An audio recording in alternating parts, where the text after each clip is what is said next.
Always have a positive mind. Kung naay mga problema, circumstansya sa kinabuhi, kinahanglan ba positibo ba?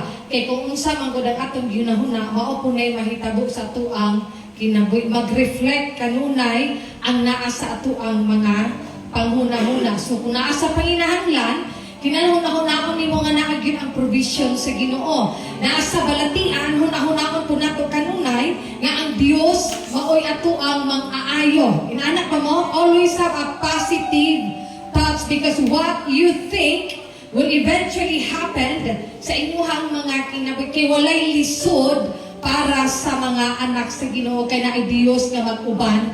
Kana bisan unsa pa ka imposible sa sitwasyon. Basta positibo ka o mutuo ka na agi mo abot igsuon nga solusyon. The reason why nganong ang atong problema usahay mo dugay kay masulbad tungod sa negative.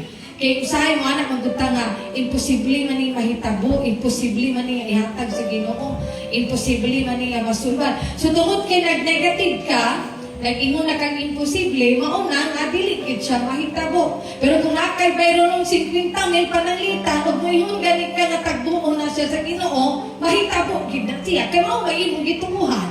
Are you there?